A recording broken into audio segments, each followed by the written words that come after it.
us. And hey everybody, welcome back to the Adroit's TT eSports Dota 2 Weekly. As always, I'm Besio bringing you guys this game, and this is our grand final. This is the first game of our grand final, a best of 3 set between Fatal and Team Besio. So yeah, exciting stuff. Looking forward to this one, and interestingly, I mean, okay, here's what happened. I know some people were predicting that it was going to be GL against Hellomoto for the grand final, but Tux, who we saw last game, actually knocked out GL, and then Besio just knocked out Tux, and Fatal just knocked out Hellomoto. So, welcome to this one. I'm Basekip. Looking forward to bringing you guys this game. So we've got potentially 3 more games coming your way this evening, and definitely 2. Unless again there is a tap out by one team. Besio are going to be over on the Dire side. Sorry, they're going to have first pick, and the Radiant side is going to be Fatal, who aren't actually tagged up or anything. But you have to take my word for it, I suppose. But yeah, that's pretty much it as far as introductions go. Getting into the draft, we're going to have a Nyx ban out by Fatal, and we're going to have Batrider and Darkseer removed from the pool by Besio. So we'll see what they're going to be able to push through. Probably not, well, obviously not the Darkseer, the Batrider, or the Nyx. Magnus might make it through here, depending on whether or not Fatal, well, how they feel about a Keeper of the Light, how they feel about Wisp as far as their priority goes. If they leave something nice in the pool, then they can get Magnus for themselves and then cover the Magnus pick with the Rubik. But unless you're giving away something like a Darkseer, a lot of teams aren't necessarily willing to take that trade for first pick, so yeah, that's sort of how that works out. And yeah, actually a little bit contemplative is Fatal right now. I'm just going to pour myself another glass of water since I only had about a minute or so in between these games. So Wisp is going to be banned out here, as you can tell by that deep sort of weird rumbling that you may or may not hear. Every hero sort of has a grumbling sound when they're banned, so if you hear anything weird, that's that. I'm not sure. Okay, I may have to retract that one. Not necessarily every hero, but I think a lot of them do. And the ones that don't, maybe it's a little bit more subtle. So Besio, they're going to be able to pick up the Magnus here. I think that Rubik is quite a natural pickup for Fatal, but they could be looking for a Keeper of the Light as well if they want to try and run some Coddle PL shenanigans.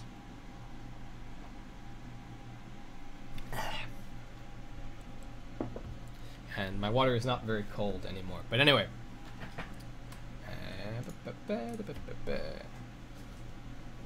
So what's it going to be for Fatal? Dealing with the Magnus does sort of require a Hex or an Orchid or a Rubik. You don't necessarily deal with him with the Rubik, but you make him more hesitant to initiate, which is always a nice thing to have. But it's actually going to be Keeper of the Light and Quap. So Besio wouldn't be too surprised to see them cover their own Magnus pick with a Rubik pickup, though it looks like Fatal might just be going for that PL as their last pickup. And Besio might be forced into something like the Shadow Demon here, if it is going to be the case. And just laning against Coddle PL is not a fun situation to be in. Offensively, tri-laning is a great way to shut down a PL by himself, but with the Keeper of the Light, it becomes extraordinarily more difficult to do so. So we'll see how it works out for Besio, if that is going to be the pickup for Fatal right now. And frankly, I'm expecting some nerfs to 4.2 in the next balance patch that comes through for Dota. He's just perhaps a touch too strong right now if he gets off to a good start.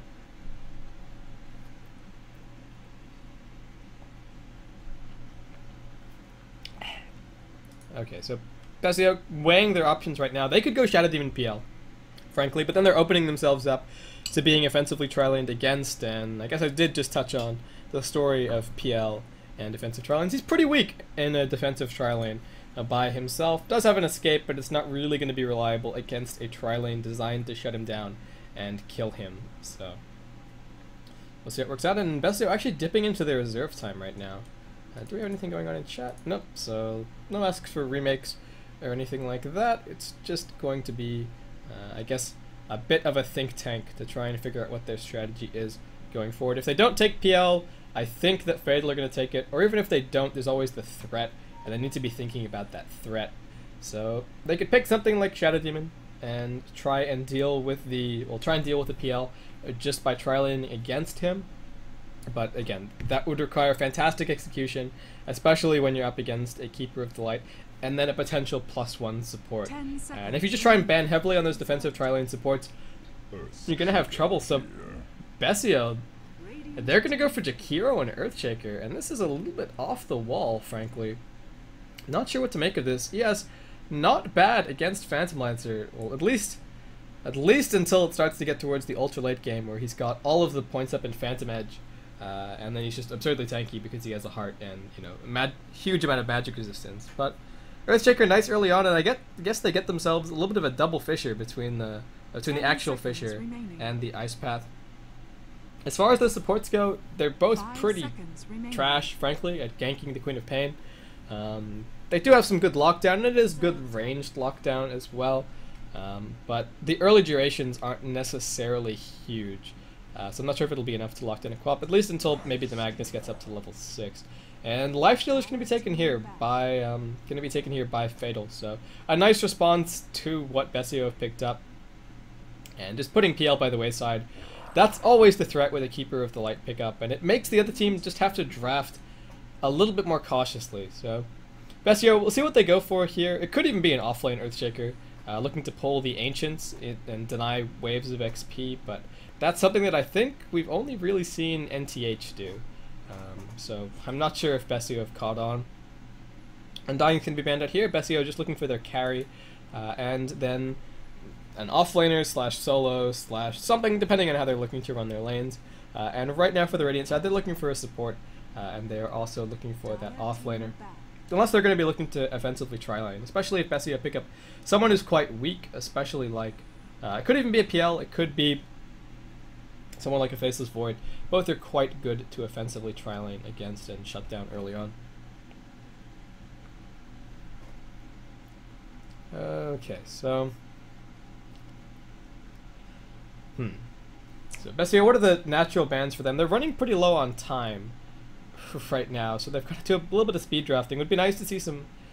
Okay, here's the problem for them. They're not sure if Fatal are going to be running an offensive tri-lane, which has actually motivated the Rubik ban, or if they're going to be running a defensive tri-lane with a ganking support, or if they're going to be running, you know, just a defensive tri-lane with a solo offlaner. And that makes life difficult for them right now, because there are a couple of solo offlaners right now who wouldn't necessarily be all that vulnerable to Jakiro and Earthshaker, especially if the carry that they choose for their lane is quite weak as far as ganking potential goes.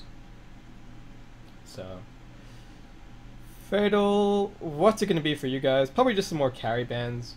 Right now, since Besio did already pick up the two supports, they're just looking for perhaps a solo safe lane if they're going to be looking to run an offensive tri-lane, but offensively tri-laning into a Lifestealer and a Keeper of the Light is a nightmare. So I think it's just going to be a defensive tri-lane for them, and that means that Fatal can look to ban out some carries that they don't want to deal with, and then perhaps some offlaners as well.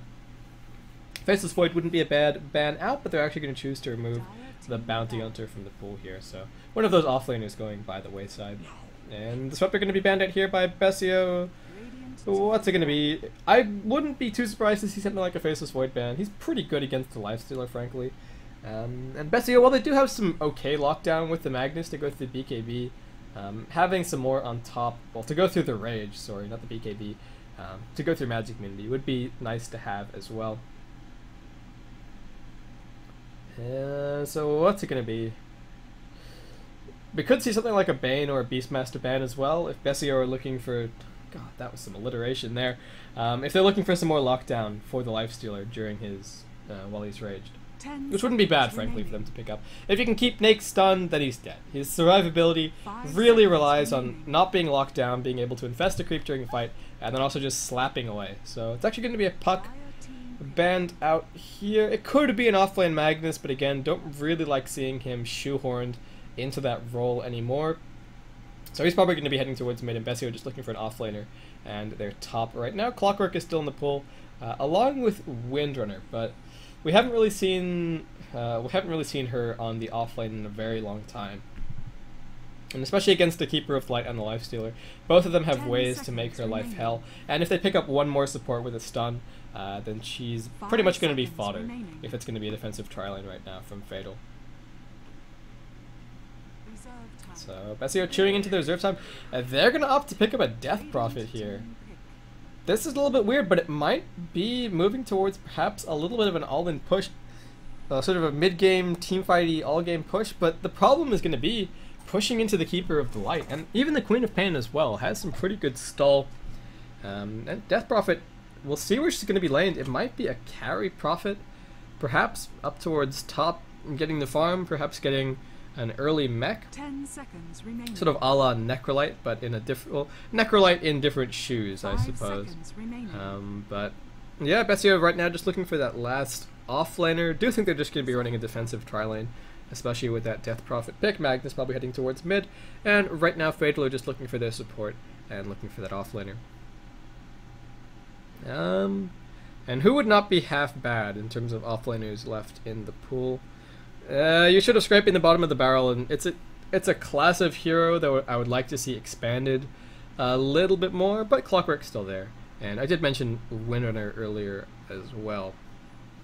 So it's actually going to be Bane, picked up here. Nice choice. Well, nice choice. Sort of covers it as well, though I don't think Bessie would have been going for it. And it's nice to have, especially against whatever offlaners are left in the pool right now, which Bessie are going to be forced to pick into right now. So both teams sort of leaving that offlane to last.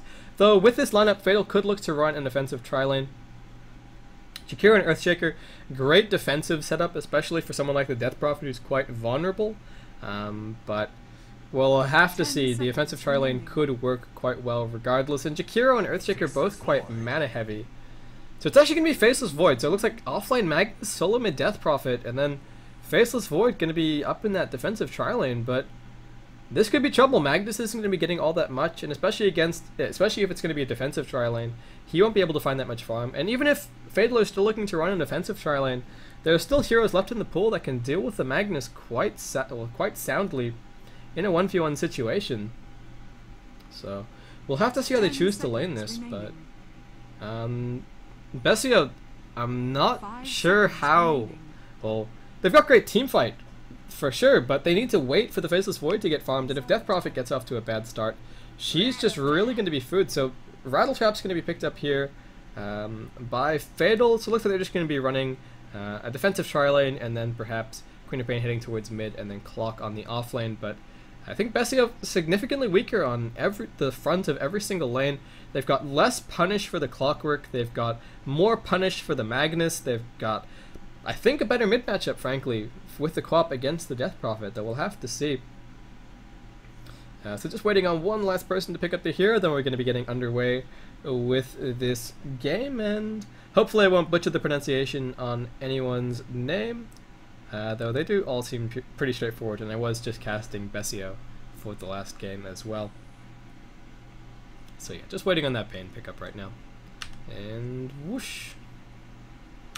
Well, welcome back, and over on the side of Besio, we have got Jebony Zero Havost playing Faceless Void. We've got Besio playing the Death Prophet.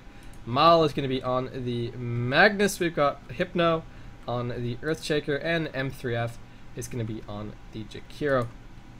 Over on the side of Fatal, we've got JRB playing the Lifestealer.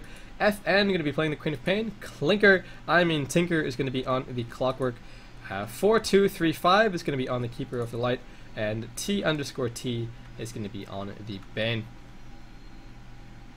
A reminder that this is a best of 3. This is our grand final for this week's tournament, and the winner of this best of 3 set is going to be walking away with a TT eSports Ferris M gaming mousepad, or mouse mat, for each of their players. So not a huge prize, but a nice little tournament. We've had 30 teams participating today, and we've definitely had some great Dota so far, so looking forward to some more in this grand final right now.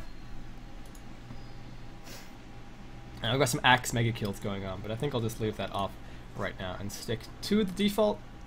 But yeah, just continuing to pause right now. Looks like this is going to be a fairly long one, and I might save my voice a little bit for this one, since I think I am losing it a little bit. I've been casting now for about 5 hours, which isn't the longest stint that I've ever done, and I'm actually quite awake compared to the grand finals of last week. But we'll have to see. Maybe my voice will give out on me, and you'll have a very squeaky base skip bringing you the rest of this game. But yeah, as far as lineup goes, there's huge wombo combo on Besio. We can't understate that. It's absolutely ridiculous. Ganking, not great, frankly, and early game, not great either. Are we ready to go? No, maybe. Okay, we are ready to go. Yeah, so just asking everyone to be tagged up for the next game. I don't think we'll see a policy to that, so probably just for the next one. And hopefully we'll see the best of 3 markers put in for the next lobby as well, though it is just the players making the lobbies instead of the admins, so that's part of the reason there. Okay, so we've got a bit of a jungle invasion happening at level 1 for Fatal right now, moving their way up and around it, but it does look like it's just going to be perhaps a defensive tri-lane for them. We've got a Null to start off on this Queen of Pain, so not going to be a bottle rush for her on mid, which is an interesting decision, I suppose, and just trying to go super aggressive on the Death Prophet from the word go.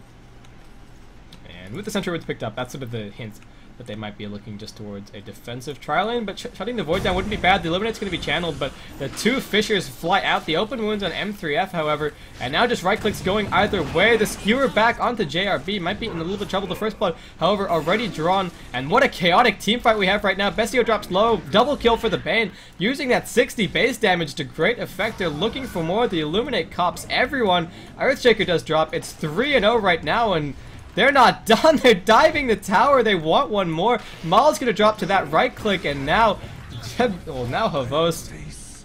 Faceless Void going to be dropping. Go next going to be called by Besio. What the fuck? Disconnect off from him. Hopefully he'll reconnect. I don't think that should be the end of it. We've got the pause, and now we've got some all chat, but what the heck? So it's a 5-1 wipe at the start of the game. It's not level 2 on anyone, just... Oh, wow, level 3 on the Queen of Pain. Holy crap. Okay, so disregard, but level 3 on the Quap. That is crazy. Level 2 already up on the Tinker. And I guess Quap got a lot of solo XP for the kill on the Magnus over here. But yeah, I was thinking, oh, nobody's really up to level 2 just yet. So that's not that bad, but that's a pretty big gold lead right now in the hands of the Radiant. And Quap gonna have a fantastic time on mid right now. Is that already? That's a bottle flying out at the same time.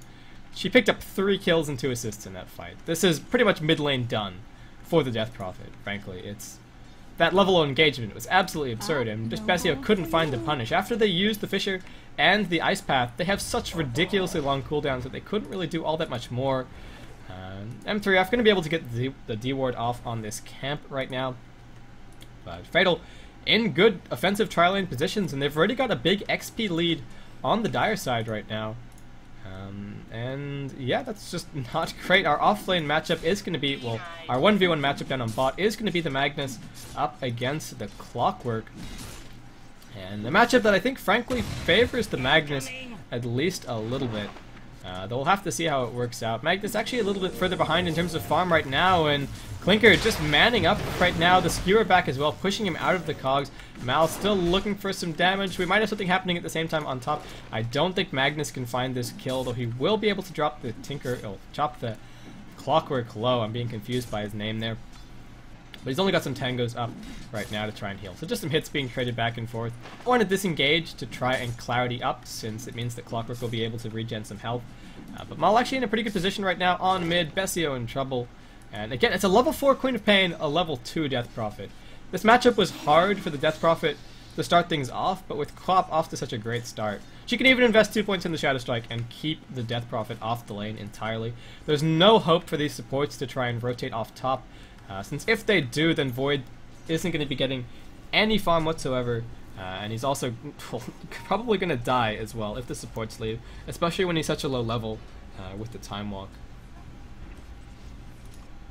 So Mal backs off right now, but Clockwork has managed to heal himself up a little bit, trying to get some farm underneath the tower.